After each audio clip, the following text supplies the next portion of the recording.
Hi, this is the second video on what we call what we call back rib fingers. It's the meat in between. If you look at your rib cage on a cow, the ribs go across, and this is the meat in between. Okay, so I'm preparing this two ways. One of my brother wants curry stew, and normally I make it with chuck, but since I got this, and it'll make a more tender stew, I was thinking about using this because it's handy. What do you call? This has a lot of marbling. At the butcher shop, they try to take out the gristle. So I mean, there might be a little bit on here, but this is fat. Okay, so as you can see. So this is the meat in between. This would be like this. It would be like this. If my fingers are the bones, this would be the meat in between. So this is what it would look like. It would be a layer of fat, and then so this is that layer of fat. But they remove the top layer of fat, and then they cut in between the bones, and this is what they come out with, this piece of meat. Now there is a layer of fat on the top and a little bit of layer of fat on the bottom. But in between, there's a nice marbling of meat. So what I'm going to do is I'm going to make two different menu items. Since this is boneless, basically boneless rib, I'm going to make this Korean style or teriyaki style. Haven't decided. But anyway, so I'm going to marinate these overnight. And then in basic teriyaki sauce.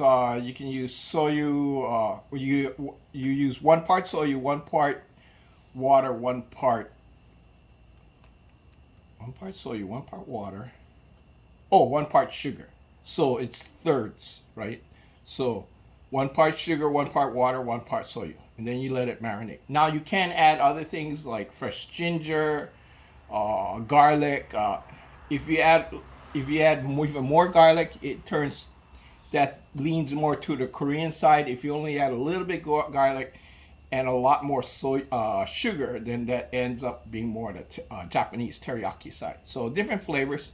The Koreans tend to put more heat in it, so you probably end up putting cayenne, stuff like that. But anyway, you would marinate. You put this in a marinate and marinate overnight. So that's what I plan to do with this, and then I would barbecue it. Now, another way, which is what I'm going to do with this, is I'm going to slow cook this. And typical Chinese cooking would be to braise it. Okay, so I'm just going to cut it simple, and I'm just going to slow cook it with. In this particular case, I'm making curry, so I'm just going to slow cook it in. You can use the traditional curry, which is curry and then a lot of onions to get the sweetness out of it into the item. The curries from India tend to be unique, and each one has their own particular style and flavors, like red curry, green curry, all that. The Japanese use the sweet. There's always some kind of sweetener in curry to offset the salt and the heat. And with the Japanese, they tend to use apples or honey. Okay, and so and they don't put a lot of vegetables in it. They tend to cook the vegetables separate. So the curry sauce tends to be more of a thick gravy with cooked down apple like applesauce to give it some body, and then if they want it sweeter, they add a bit of honey. Okay, and then of course the curry powder. The Hawaii, local style, we tend to use. We just tend to do with the basic curry, which is basic curry powder. You may or may not use sugar, or you use a lot of onions, whichever. So whatever you decide to make it sweet, but there's no steadfast rule for any particular sweetener in a Hawaiian style curry. You can use brown sugar, regular white sugar. Each has its unique flavor and taste. Me, I have a tendency to grab whatever's handy. But if I have apples, I'll use apples. If I have coconut milk, which is the more Thai version, Vietnamese Thai version, they like the coconut milk. And as far as milk goes, I don't cook it in the milk because milk tends to curdle. So what I do, if I do add milk, I add it at the very end when I take it off the heat.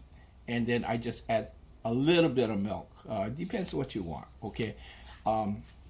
If you want it real creamy, you would add. If you're more worried about the curdling and you have a can of regular canned condensed milk, use that because that's already been cooked. So if you want it really creamy, add a couple, add some butter, and that makes it even creamier. Okay. The Indian type cooking tends to use a lot of butter because they don't have meat in their dish, so they tend to add fat to it, which would be butter. Okay.